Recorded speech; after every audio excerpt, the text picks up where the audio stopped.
Hi, you're on the Reddit Confessions channel. There was glitter on her pillow. That was the first thing I noticed when I woke up. Tiny silver flecks scattered across the fabric like confetti from a celebration I wasn't invited to. I reached over, half asleep, expecting to find her there. But the sheets were cold. She hadn't come home. I didn't panic. Not yet. I just sat up slowly and stared at the pillow like it had answers. The glitter clung to my fingers when I touched it, like a cruel joke. Laughter echoed from my memory. The sound of her voice last night when she said, "It's just a party, not a big deal." But she knew I didn't want her to go. I said it, plain and simple. "I don't feel good about this, and I'd rather you stayed." She went anyway. I didn't text. I didn't call. I figured maybe if I stayed quiet long enough, she'd realize how it felt. How tired I was of being the second thought, the background noise, the roommate with a ring. I got up and walked to the kitchen. Her wine glass was still on the counter from the night before, half full. Lipstick stain. Red. Not her usual shade. She'd bought a new one for the party. I only remembered because the receipt was still in the trash, crumpled and hiding beneath a box of frozen pizza I'd eaten alone. I spent the rest of the morning doing what I do best, pretending I wasn't spiraling. Cleaned the kitchen, took out the trash, stared at the front door every 10 minutes like a dog waiting for its owner. But no key turned, no door opened. Until 10:42 a.m. I heard the soft crunch of her heels on the gravel. Then the door creaked open slowly, like she wasn't sure what she'd find on the other side. She stepped in, clutching her phone like a lifeline and smelling like perfume I didn't recognize. Her face? That was the part one still can't shake. She looked guilty, but not guilty enough. I didn't speak. I didn't even look directly at her. I just walked past her, went to the living room, and sat in silence. Her voice was barely above a whisper. "Are you mad?" I blinked. Mad? No, I wasn't mad. I was done. But I didn't say that, not yet. Because the truth was, I'd already seen the photos. I didn't plan to look at her phone. I didn't even mean to touch it. But at 3 a.m., when I was pacing through the hallway trying not to scream into the walls, her iPad pinged from inside her tote bag. Forgotten in the kitchen. Curiosity didn't push me toward it. Something colder did. Something heavier. That silent tug in your chest when you already know something's wrong, but your brain still hopes it's not the worst version. Spoiler, it was. The screen lit up with a photo. A guy's hand on her waist. Close. Too close. And she wasn't recoiling. She was leaning in. Her lips parted like she was mid-laugh or about to say something flirty. And behind them, the skyline, rooftop lights, the party. A caption floated above the image like a slap. "This one brought the fire last night fire." I didn't need to scroll. I didn't need to read the rest. I closed the iPad, went back to the bedroom, and stared at the ceiling for 4 hours. She walked in the next morning like nothing had happened. But the moment she asked, "Are you mad?" I knew she was bluffing. She had no idea what I'd seen. I stayed silent, and that silence hit her harder than any insult could have. She followed me into the kitchen, probably expecting a dramatic fight or some emotional explosion. But I just poured my coffee and sat at the table. She hovered by the fridge, fidgeting with the strap of her bag. "It wasn't what it looked like," she said, her voice brittle. "Tasha dared me to pose with him for a joke." I looked at her, not through her, at her, studied her face. Her eyes darted away. "You posed with your hand inside his jacket?" I asked quietly. She froze. That was the moment everything cracked. She didn't cry. She didn't scream. She didn't even lie well. She just muttered, "I needed to feel wanted." I think those words hurt more than anything. I hadn't stopped wanting her. I'd stopped chasing her because every time I tried, she walked faster in the other direction. Now she was saying she found comfort in a stranger's arms. Because I didn't chase hard enough, she left the room after that. Said she needed a shower. And the moment the bathroom door shut, I finally exhaled. She didn't know I had screenshotted the photo and sent it to myself. Because this wasn't going to end with coffee and glitter. This was just getting started. The sound of the shower running was oddly violent, like she was trying to scrub something off her skin that wouldn't go.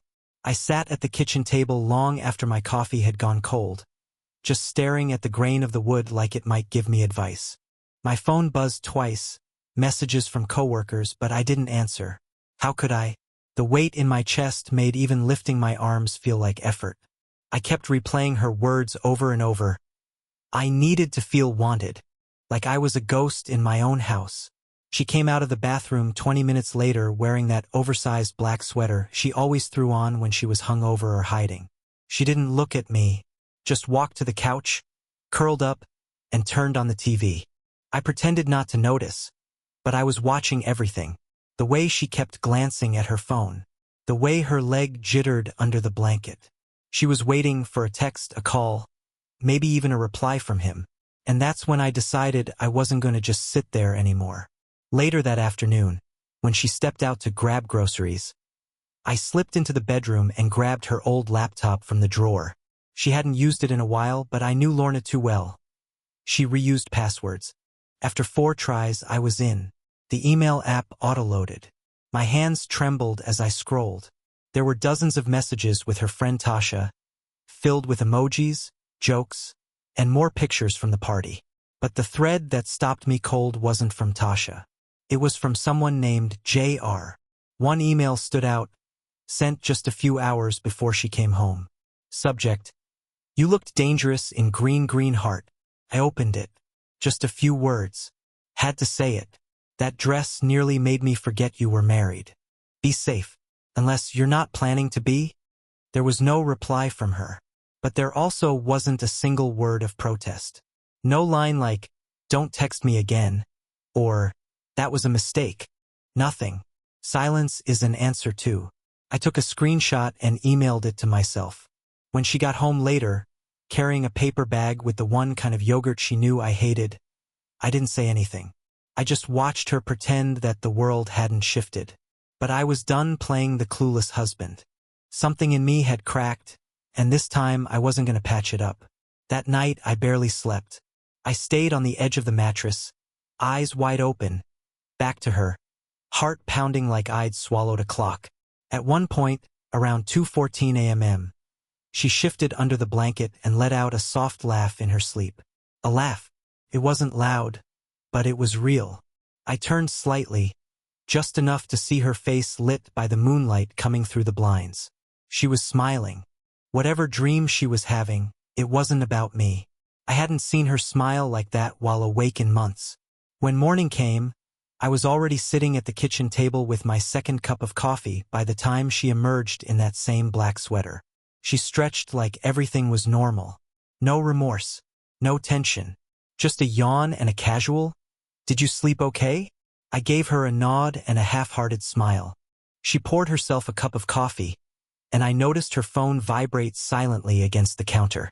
She picked it up quickly, turned her back, and typed something with her thumb. I memorized the way she did that, like she was hiding in plain sight. I had already decided what I needed to do. That afternoon, while she was meeting Tasha for brunch, I called in sick at work and drove across town to a friend I hadn't spoken to in nearly a year, Will Dempsey.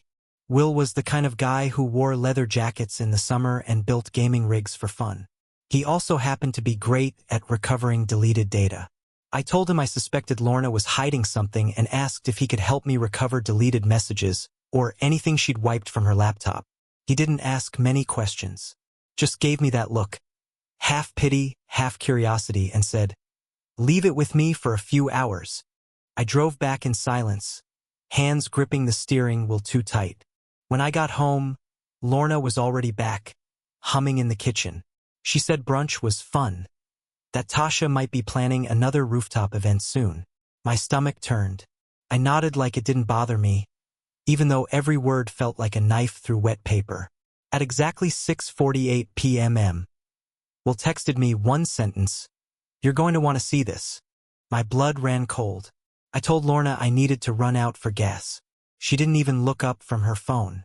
20 minutes later, I was staring at a folder labeled "Recovered Underscore Strings" on Will's monitor. Inside were screenshots, chat logs, and images. But one message from Jay stood out, time-stamped the night of the party. "You still taste like cinnamon. Call me when he falls asleep." I didn't say anything for a long time. I just sat there, eyes locked on the screen, while the reality I'd been trying to avoid poured through me like ice water. She hadn't just crossed a line. She burned it. I don't remember driving home that evening. My brain was somewhere else, looping that message from Jay like it was a song stuck on repeat. You still taste like cinnamon. The words clung to my skin like humidity, impossible to shake off. When I pulled into the driveway, I sat in the car for 5 full minutes, engine off, headlights illuminating the garage door like a stage I didn't want to walk onto. I didn't want a confrontation. Not yet. Not without more. I needed clarity. Proof. Closure. Inside, she was in the living room watching some reality show where couples yelled at each other for forgetting the dog's birthday or some nonsense. I forced a smile and said I might have to fly out to corporate headquarters for a last-minute IT audit. She barely blinked. Cool. When? No questions. No concern. Just a passive nod and eyes back on the screen. That apathy hit harder than any fight. That night, while she slept, I stood in front of the bookcase in our bedroom. It was one of those cheap wooden ones from a furniture store that still smelled like glue. I reached behind the stack of dusty travel books and pulled out the small black camera I'd hidden a year ago, back when I thought our cleaner was stealing wine bottles. The lens was scratched and the battery was half dead, but it still worked. I hadn't used it in months, but something in me, something quiet and hollow, told me I needed to. The next morning, I got up early, earlier than her, and tucked the camera into the back corner of the hallway bookcase that faced the bedroom door. It had a motion sensor. It wouldn't catch everything, but it'd catch enough.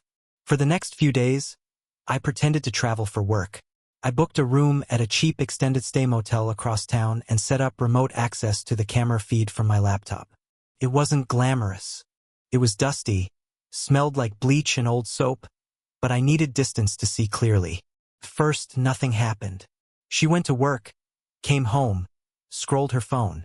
She cooked once, ordered takeout twice, slept in, woke up late. For 2 days it felt like maybe I had overreacted. Maybe that message from Jay was some sick joke or something from weeks ago. But on the third night, just after 9:30 p.m., the motion feed lit up my screen. She opened the front door slowly, peeked out, then waved someone in. It wasn't Tasha. It wasn't a friend. It was him, Jay. He walked in with a stupid smirk like he owned the place. She giggled, and pulled him by the hand toward the kitchen. My hands trembled as I clicked through the motion clips, one by one. Her body language was unmistakable. The way she touched his arm, the way he leaned into her neck, the way they disappeared from the frame. I closed the laptop and stared at the motel ceiling for what felt like hours. She hadn't just lied. She had turned our home into a stranger's playground. The next morning, I checked out of the motel and drove back home like I was entering a crime scene. Nothing looked different. The mailbox leaned the same way it always had. The dead tulips in the pot she swore she'd replant still sat wilting by the steps. But everything felt different. The door handle felt colder. The floor creaked louder. I was walking through the ashes of something that hadn't burned down yet, but already smelled like smoke. She was in the kitchen, headphones in, making coffee like she hadn't spent the last 2 nights letting someone else leave invisible fingerprints all over our house. I stood in the doorway for a second longer than I should have, watching her from behind. My stomach churned at how normal she looked. Messy ponytail, oversized hoodie, humming something I couldn't hear. When she noticed me, she pulled one earbud out. "You're back early." I nodded. Flight was overbooked. That was the story I'd picked. She didn't ask for details. Then the doorbell rang. She jumped slightly and glanced toward the hallway, way too fast for someone expecting a regular delivery. "I'll get it," I said, already walking. I opened the door and found a man in his 20s holding a bouquet of flowers. Wild mix, deep reds, sunburst oranges, nothing like what I'd ever bought her. "Delivery for Lorna," he said. I stared at it for a second before taking the card from the ribbon. I didn't open it, just held it out to her as she appeared behind me. "Looks like someone missed you," I said, my voice flat. Her eyes darted to the card, then back to me. "It's probably from Tasha." she said too quickly. She's dramatic. Want to open it? I asked. No, it's dumb. She grabbed the bouquet and walked off like she hadn't just lit a match in a room full of gasoline. But I wasn't chasing anymore. I followed her into the kitchen and asked, "What did you do Tuesday night?" She paused. "Watched a movie. Passed out early." "Why?" "Strange," I said. Security app pinged movement around 9:30. Thought maybe someone came by. She didn't answer. Just pretended to be fascinated by the petals of a fake alibi. That night, after she fell asleep, I finally opened the card she'd shoved into the trash under a paper towel. No name, just 6 words, scrawled in thick black ink. "Still tasting you. Thursday." My ears rang. My breath caught. But my hands stayed steady. Because Thursday was tomorrow. And this time I wouldn't be watching through a screen. Thursday came dressed like any other day. But it didn't feel like one. There was a pulse to it. An electricity in the air. Like the sky was holding its breath. Lorna was unusually cheerful that morning. She hummed while packing her gym bag. Told me I looked tired. Then kissed my cheek like she hadn't been erasing me piece by piece. "Thinking of making salmon for dinner," she said casually. "Sound good." I nodded. It didn't matter. I wouldn't be eating. Around 3 p.m. I started the plan I hadn't even realized I'd been forming for days. I called in another sick day at work, then drove to a friend's place, Malcolm, an ex-security consultant who owed me more favors than he'd admit. I asked for a spare camera, one I could hide where no one would ever look. He handed it to me without questions. "You sure you want to see what you're looking for?" he asked. I didn't answer. The truth was I wasn't sure, but I couldn't pretend anymore. By 5:30 p.m.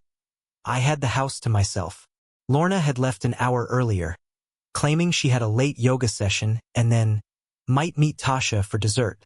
I installed the camera in the corner of the bedroom, nestled deep in the bookshelf, aimed perfectly at the bed. It was small, discreet, and it connected directly to my phone. I left the house shortly after, parked down the street in an empty lot where I could still see the porch, and I waited. At exactly 7:08 p.m. a dark gray SUV pulled up. He got out wearing a black jacket and jeans like he wasn't about to betray someone else's marriage. Same smug walk, same casual confidence. He rang the doorbell once and didn't even wait before she opened it. She pulled him inside so fast it made my jaw clench. I didn't storm in. I didn't scream. I just sat in the car, screen open on my phone, watching the feed load slowly, seconds of buffering that felt like hours. When the image finally appeared, I saw Lorna pull Jay into the bedroom, laughing, tossing her bag to the floor. She kissed him like it was routine, like I'd never existed. He sat on the bed and started taking off his shoes. She stood at the edge, unzipping her hoodie, revealing the silk slip underneath, the same one she hadn't worn around me in over a year. The image was blurry, but the sound came through clearly. Her voice. "We have a little time," she whispered. I closed the stream. I'd seen enough, but this wasn't going to end with confrontation. I had something else in mind, something that would unfold not in shouts, but in silence. Because tomorrow, she wouldn't see me. She'd only see what I left behind. The next morning, the house was still. Lorna was asleep, peaceful, unaware, curled up on her side of the bed like she hadn't detonated everything we'd built. I stood quietly at the foot of it, suitcase already zipped by the door, phone in my hand, camera feed deleted, evidence archived. She didn't stir as I looked at her one last time. There was no note, no grand monologue. Instead, I left the bedroom and placed 3 things on the kitchen table: her wedding ring, the printed screenshots of the messages, and the small, unopened velvet box I had planned to give her last anniversary. The one with the bracelet I never had the courage to hand over when things got rocky. I didn't want revenge. I just wanted her to see what she'd destroyed. I left the keys on the counter, closed the door behind me, and stepped into the morning air. For the first time in what felt like years, my chest didn't feel like it was collapsing. There was no dramatic music, no rainstorm, no begging or screaming. Just quiet. And in that quiet, Something that had been buried inside me finally stood up straight. Over the next few weeks, I stayed with a friend, then found a small apartment near the edge of town. Nothing fancy, one bedroom, bad carpet, old windows, but it was mine. I started going on walks again, picked up the guitar I hadn't touched in years, even joined a local trivia night where I met people who didn't ask about my marriage. People who laughed at my dumb jokes and remembered my name. Lorna emailed me once. Just once. She said she didn't recognize the silence I left behind. That it scared her more than any screaming would've. I never replied. Some goodbyes don't need punctuation. They just need peace. If you've made it this far, thank you for watching Reddit Confessions. Now it's your turn. What's a historical moment where silence changed everything? Drop it in the comments. We'd love to read your thoughts. And don't forget to subscribe for more stories like this one. Until next time.